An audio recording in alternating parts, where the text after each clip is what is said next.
Assalamualaikum warahmatullahi wabarakatuh. Perkenalkan, nama saya Wadis Ilyas, NIM akhir 087. Di sini saya akan menjelaskan atau memaparkan beberapa materi yang sudah saya dapatkan dari mata kuliah Ekonomi Industri yang diajari sama Bapak Rizal.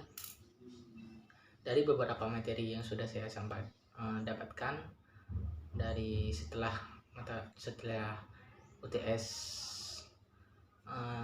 saya mendapatkan beberapa materi, yaitu tentang diskriminasi harga, tentang harga non-linier, tentang integrasi vertikal, tentang eksternalitas, tentang siklus bisnis, tentang informasi dalam perusahaan, baik berupa marketing dalam perusahaan.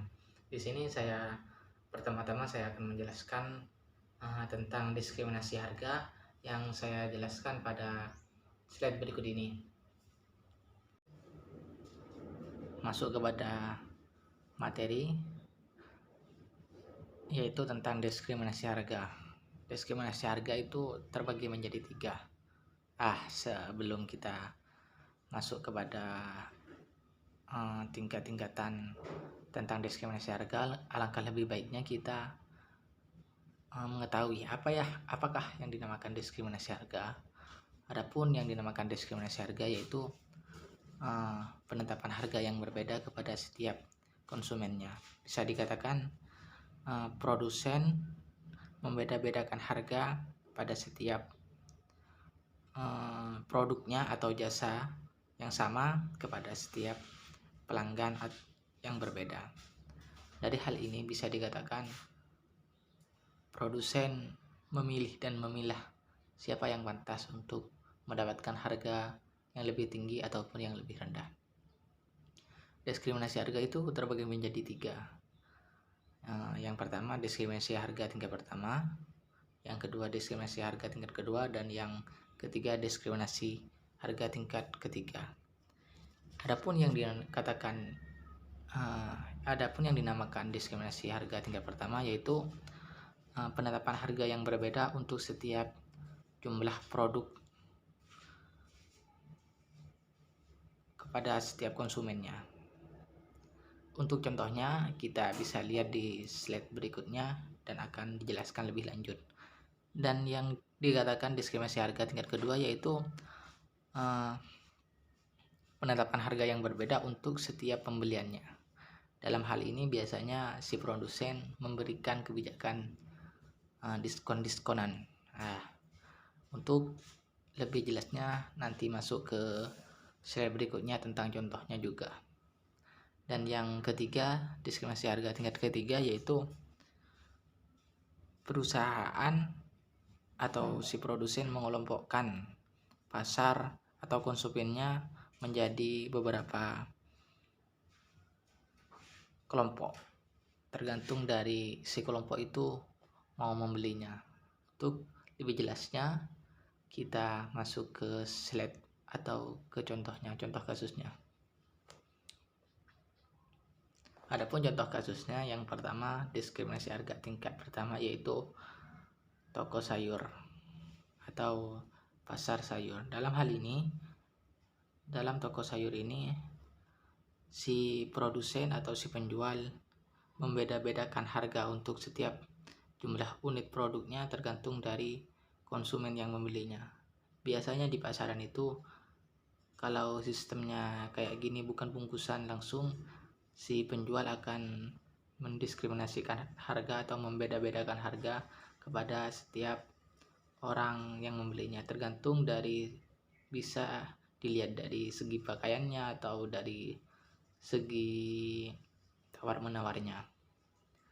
Biasanya jika berpakaian lebih rapi atau lebih kaya, si penjual akan menjual dengan harga yang lebih tinggi juga. Beda dengan halnya orang yang membelinya dengan pakaian yang lusuh itu. Yang kedua, contoh kasusnya tentang diskriminasi harga tingkat kedua yaitu diskon-diskonan. Mengacu kepada pengertian dari diskriminasi harga tingkat kedua yaitu tentang membedakan harga untuk setiap pembeliannya. Dalam hal ini biasanya si pemilik toko atau si produsen akan memberikan potongan harga kepada setiap pembeli yang membeli bahan atau produknya dengan jumlah yang banyak. Beda dengan halnya orang yang membeli cuma satuan gitu. Dan contoh kasusnya bisa di dalam toko grosir juga masuk dalam diskriminasi harga tingkat kedua itu. Karena di setiap pembelian yang banyak ada potongan-potongan yang lebih besar juga atau diskon. Dan yang ketiga tentang diskriminasi harga tingkat ketiga, dalam pengertiannya si produsen atau yang mempunyai perusahaan itu akan membedakan harga tergantung pengelompokan atau konsumennya yang sekiranya mampu. Contoh kasusnya tentang UKT di kampus-kampus negeri. Biasanya UKT itu dalam kampus negeri dibeda-bedakan di setiap stepnya, dari orang yang mampu dan orang yang tidak mampu, tergantung dari formulirnya nanti. Jika sekiranya orang itu mampu, maka UKT atau uang kuliah tunggal itu dinaikkan harganya untuk membantu biaya orang yang tidak mampu. Sebaliknya jika orangnya tidak mampu, UKT-nya atau uang biaya kuliahnya itu akan lebih rendah. Intinya dalam diskriminasi tingkat ketiga yaitu saling membantu, meskipun yang merugi itu UKT yang lebih tinggi karena dari segi pembayarannya lebih mahal. Dalam diskriminasi harga itu terjadi karena beberapa faktor. Di antaranya yaitu yang pertama, memiliki kekuatan pasar.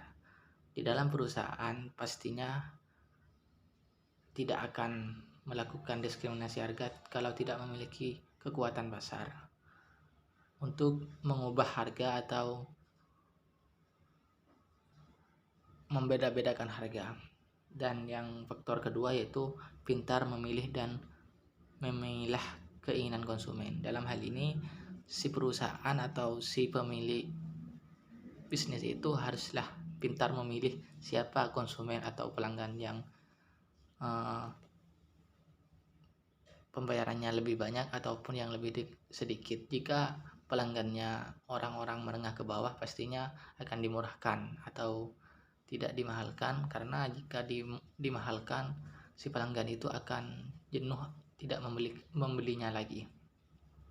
Dan faktor-faktor diskriminasi yang selanjutnya yang ketiga itu membatasi penjualan terhadap pelanggan yang akan menjual kembali. Dalam hal ini, dalam menyukseskan diskriminasi terhadap harganya itu, si produsen haruslah membatasi penjualannya agar di pasaran itu tidak terlalu banyak, agar diskriminasi harga itu bisa terjadi dan secara maksimal. Dari penjelasan tadi, mungkin dari teman-teman atau dari Bapak Rizal yang sedang menyimak ini, video ini sudah ada gambaran apa sih yang dinamakan diskriminasi harga. Dari penjelasan tadi saya sudah memberikan contoh diskriminasi harga itu terbagi menjadi berapa, dan diskriminasi harga itu mengapa bisa terjadi, apa penyebabnya. Setelah ini saya akan menjelaskan tentang materi harga non-linier dan tie-in. Berikut penjelasannya. Ya, masuk pada materi selanjutnya yaitu harga non-linier dan tie-in.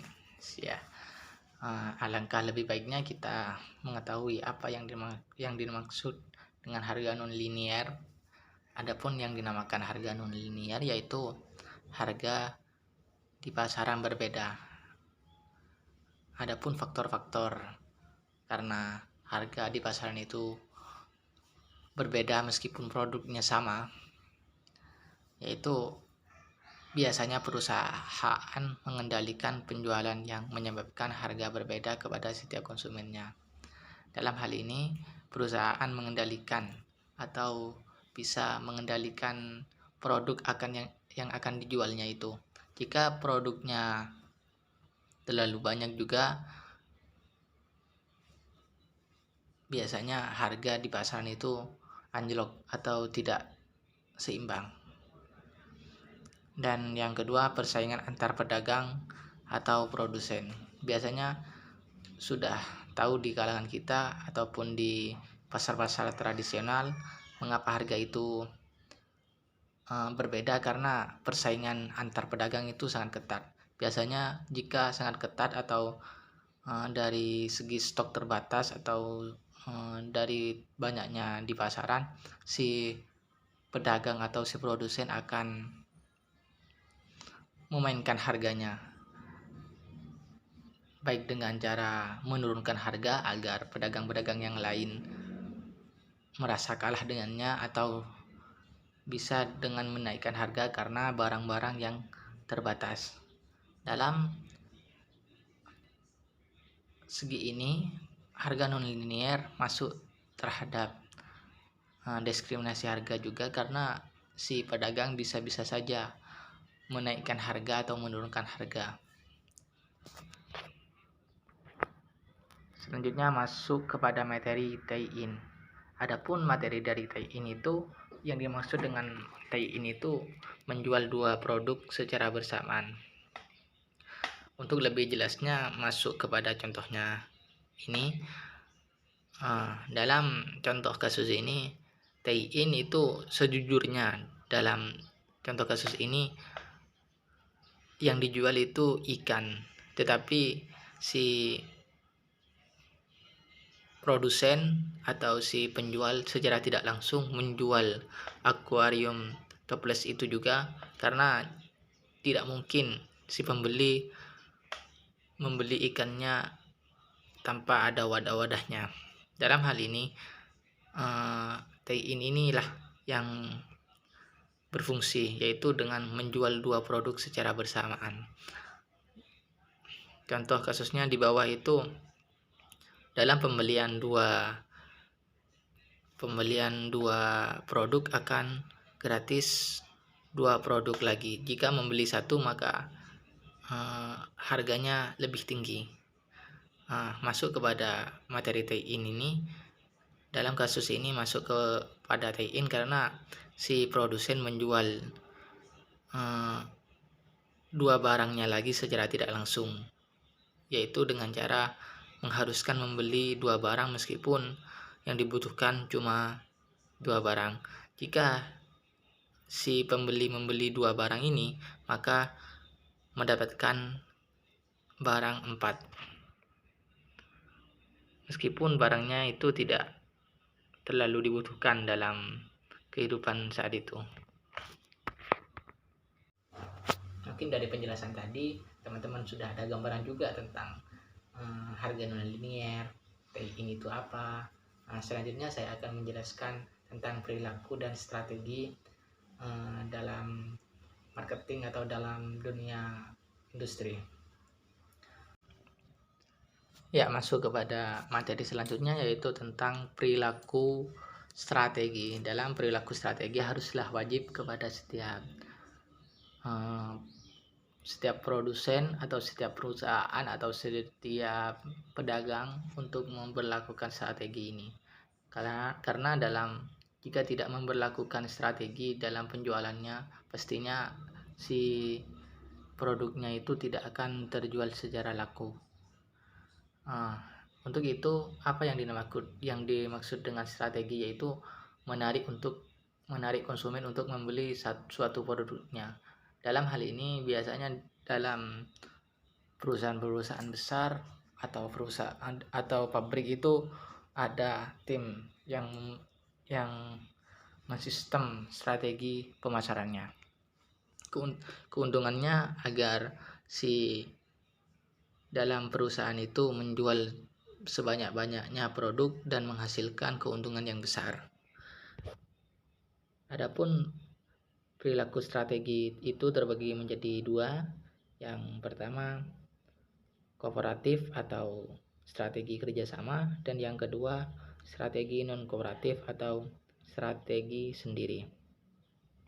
Dalam contoh kasus yang kooperatif atau kerjasama.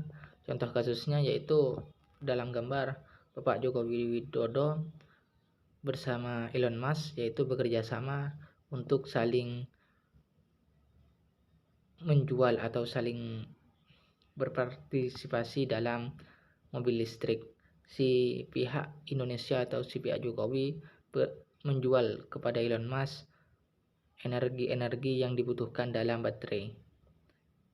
Sedangkan Elon Musk pada saat itu membutuhkan energi-energi itu untuk diproduksi menjadi bahan baterainya mobil.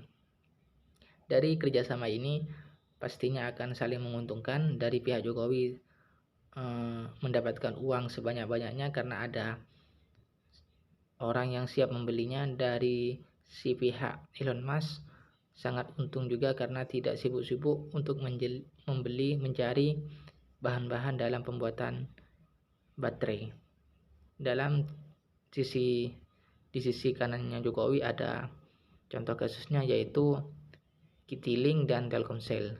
Citylink dan Telkomsel, perusahaan ini bekerja sama untuk saling mempromosikan produk-produknya. Dalam Citylink mempromosikan Telkomsel dalam pesawatnya dalam segi memberikan diskon bagi orang-orang yang membeli atau memberlakukan atau menggunakan Telkomsel dalam HP-nya. Dan yang kedua, contoh kasusnya yang non kooperatif yaitu berdiri sendiri. Dulunya Shopee Express ini dalam pengantaran paketnya yaitu menggunakan kerjasama, tetapi karena lambat laun si Shopee Express ini membuka atau membuat perusahaan Shopee Express dalam segi pengantaran. Sebelumnya Shopee Express bekerja sama dengan JNT. Dalam setiap orang yang membeli di Shopee akan diantar oleh JNT, tetapi dalam hal ini si Shopee ini memberlakukan atau membeli perusahaan lain untuk menjadi tempat pengantar. Dalam hal ini si Shopee dapat keuntungan besar. Contoh kasusnya yang lain yaitu Gojek. Dalam contoh Gojek ini, Gojek bekerja sendiri dalam mencari nasabah atau mencari konsumen untuk melakukan atau untuk menggunakan jasa mereka. Dari ketidakkerjasaaman ini, si Gojek dalam akhir-akhir tahun ini dalam segi keuntungannya menurun drastis karena kurangnya minat dari masyarakat atau kurangnya promo. Adapun dampak-dampak dari kooperatif atau non kooperatif itu ada dampak positif dan negatif. Adapun dampak dari positif dan negatifnya yang kooperatif yang bekerja sama yaitu pekerjaannya lebih cepat dan selesai. Akibat dari kerjasama ini, si produsen atau si perusahaan A dengan perusahaan B dalam segi pelayanan atau pempromosiannya lebih cepat, dan yang selanjutnya berbagi keuntungan. Dari penjualan yang lebih cepat dan efisien, keuntungan pastinya akan lebih besar. Dan selanjutnya lebih mudah mencari solusi. Dari adanya kerjasama ini pastinya akan tercipta evaluasi dan diskusi yang mengakibatkan peningkatan terhadap mencari solusi. Dan selanjutnya mempunyai pasar yang luas. Karena dari kerjasama si perusahaan A dengan perusahaan B, pastinya dari perusahaan A dan B mempunyai pelanggan-pelanggan yang tetap. Jika disatukan akan menjadi yang lebih banyak lagi. Adapun dari sisi positif dan negatifnya non kooperatif yaitu pekerjaan lebih cepat selesai. Jikalau karena tidak ketergantungan kepada perusahaan yang biasanya yang lambat itu. Sisi lain dari dia non kooperatif yaitu keuntungan sendiri. Dari segi keuntungan, si produsen ini pastinya dikuasai sendiri, tidak akan dibagi-bagi. Dan selanjutnya mencari solusi sendiri. Sisi negatifnya dari non kooperatif yaitu dalam segi permasalahan pastinya akan dilakukan sendiri, tidak bekerja sama dengan orang lain atau tidak mencari solusi dengan teman atau si pihak-pihak lain. Selanjutnya saya akan menjelaskan yang dinamakan interaksi vertikal atau ada berapa dalam interaksi vertikal itu, yaitu dijelaskan pada slide berikut ini. Selanjutnya masuk kepada materi interaksi vertikal. Adapun yang dinamakan interaksi vertikal yaitu kerjasama dari beberapa orang atau perusahaan agar saling untung dan saling melengkapi. Dalam hal ini biasanya si pemilik modal atau si pemilik toko itu saling menguntungkan terhadap perusahaan lain. Contoh kasusnya si sate Madura ini.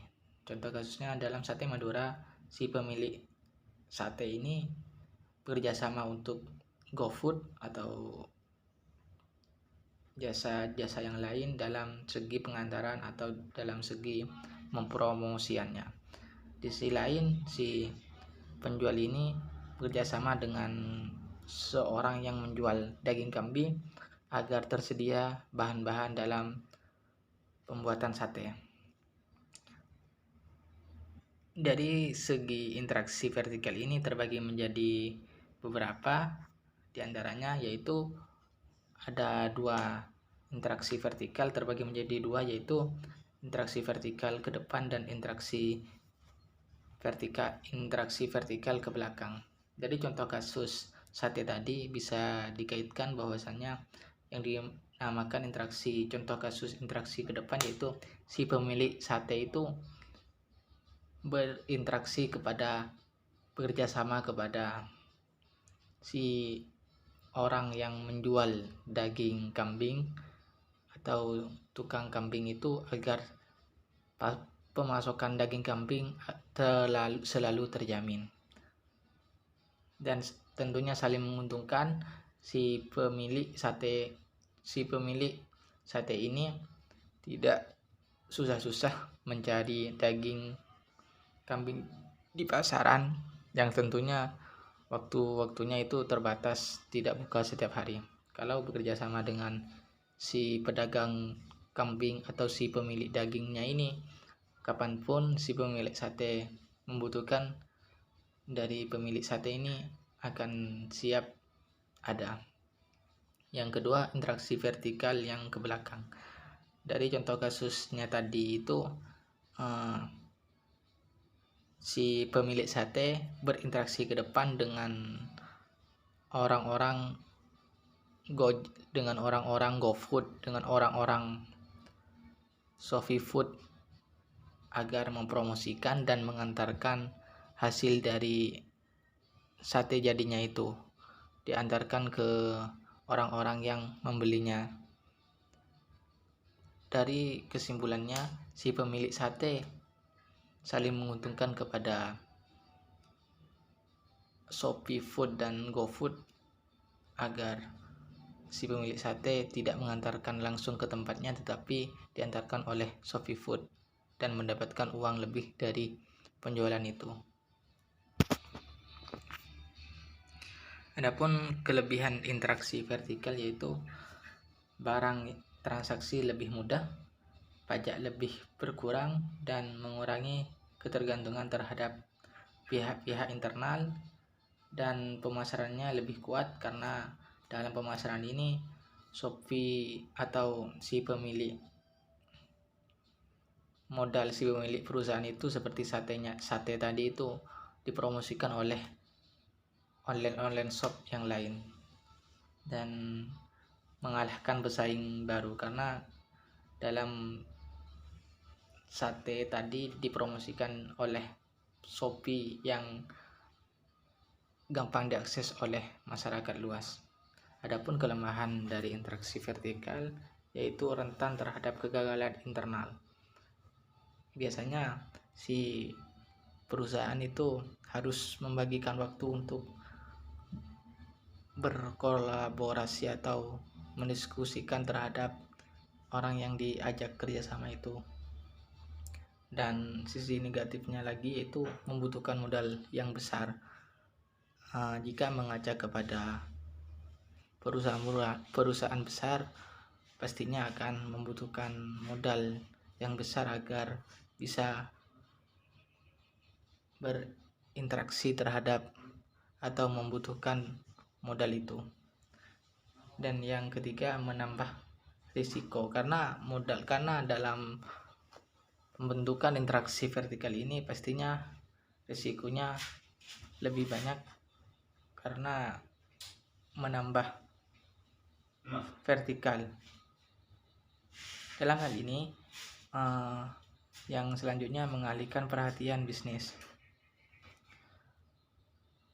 karena dari cabangnya itu terbagi menjadi banyak, pastinya si pemilik bisnis ini membagikan atau mengalihkan perhatian untuk bisa memajukan semua perusahaannya. Dari pemaparan tadi, teman-teman juga mungkin ada gambaran tentang interaksi vertikal itu terbagi menjadi berapa. Sudah menjadi gambaran bahwasanya interaksi vertikal itu saya singgung kembali terbagi menjadi dua, dan ada beberapa dampaknya atau keuntungan dan kerugian dari interaksi vertikal itu tadi. Masuk kepada materi selanjutnya yaitu materi eksternalitas. Dalam eksternalitas itu juga terbagi menjadi dua dampaknya, ada ya sisi negatif sama sisi positifnya. Berikut saya jelaskan pada slide berikutnya. Selanjutnya masuk kepada materi eksternalitas. Yang dinamakan eksternalitas yaitu suatu manfaat atau manfaat yang secara tidak langsung yang diberikan dari suatu pihak akibat aktivitas ekonomi. Bisa dikatakan manfaat yang tidak langsung yang bisa dirasakan oleh masyarakat sekitar dalam pengadaan suatu ekonomi.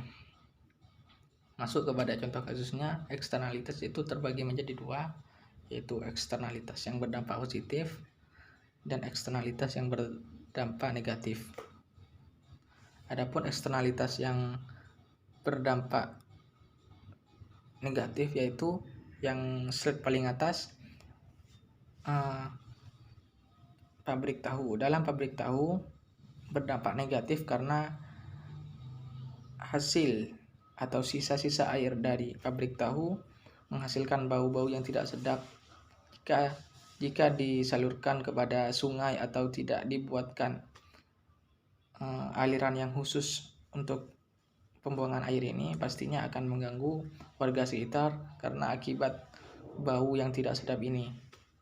Dan yang contoh negatifnya yang paling atas itu pabrik gula. Pabrik gula itu berdampak negatif secara tidak langsung karena si pemilik pabrik itu mengakibatkan asap-asap yang banyak sehingga warga sekitar akan terganggu dari polusi udara dan mengakibatkan ketidaksehatan kepada organ-organ tubuh. Adapun eksternalitas yang positif yaitu contoh kasusnya yaitu orang pemilik ayam petelur. Secara tidak langsung si pemilik telur ini membuat warga sekitar menjadi subur tanamannya akibat dari pembuangan atau bisa dikatakan kotoran ayam telur ini akan dibutuhkan oleh warga sekitar dan akan mengakibatkan pertanian menjadi lebih subur. Dan sisi kirinya yaitu contoh eksternalitas yang positif yaitu pabrik rokok. Dengan adanya pabrik rokok ini warga sekitar menjadi perekonomiannya agar semakin meningkat karena dari segi pemasukan pastinya akan selalu diterima oleh pabrik dalam pemasukan rokok atau tembakaunya, dan sekitar perusahaan itu akan merekrut banyak karyawan dari sekitar pabrik itu dan mengakibatkan perekonomian di suatu wilayah itu menjadi lebih naik. Sekarang masuk kepada materi siklus bisnis. Dalam perusahaan pastinya ada roda yang berputar, pastinya ada naik turunnya. Dalam perusahaan itu dinamakan siklus bisnis atau tahapan-tahapan yang akan dilalui pada orang-orang yang akan melakukan bisnis. Berikut penjelasannya pada slide berikut ini. Selanjutnya yaitu masuk kepada siklus bisnis. Yang dinamakan siklus bisnis itu di mana proses yang akan terjadi terhadap suatu perusahaan atau bisa yang pastinya akan terjadi di sebuah usaha, di setiap unit usaha. Yang pertama, ekspansi. Dalam hal ini ekspansi bisa dikatakan dalam perusahaan pastinya awal-awal perusahaan dibuat akan melakukan ekspansi atau pemasaran atau memperkenalkan diri kepada produsen-produsen lain bahwasanya ada perusahaan baru yang akan masuk kepada lini pemasarannya. Jika pemasarannya bagus atau ekspansinya bagus, maka perusahaan akan masuk kepada siklus puncak atau kestabilan dalam perusahaan. Dalam hal ini perusahaan akan mendapatkan keuntungan atau peningkatan yang setara dengan perusahaan lain karena sudah memiliki pasar. Dan pastinya dalam hal ini jikalau perusahaan tidak melakukan strategi pemasaran atau bekerja sama dengan perusahaan lain, pastinya perusahaan itu pasti melakukan kontraksi atau penurunan terhadap pendapatan perusahaan itu. Agar pendapatan perusahaan itu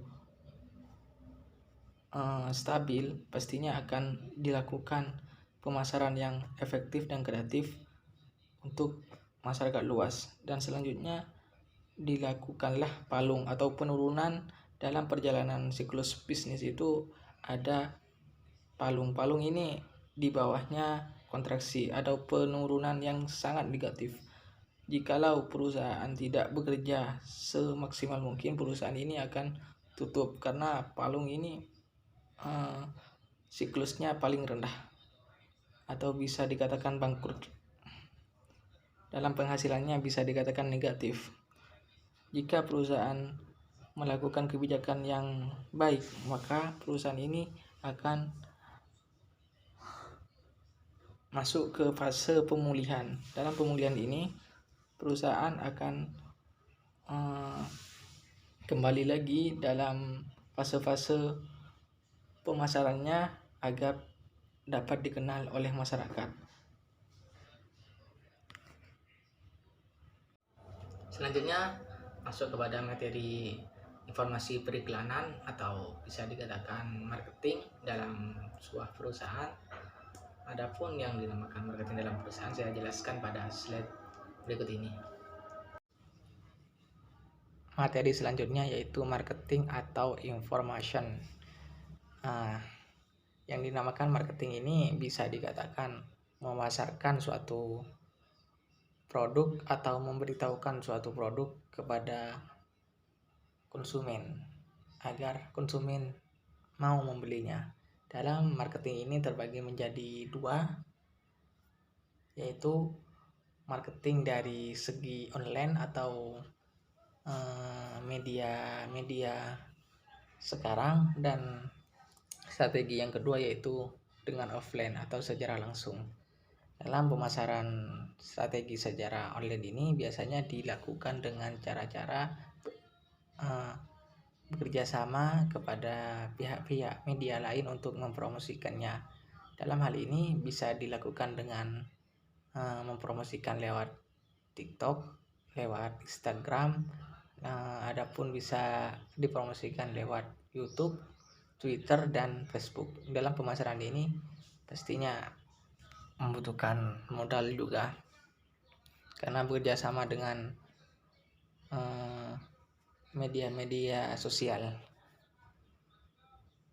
Untuk kalangan menengah ke bawah pastinya akan melakukan promosi strategi market itu dengan cara bekerja sama dengan Facebook, karena dalam marketnya Facebook tidak ada pembayaran uang, cukup dengan memposting dengan akun pribadinya.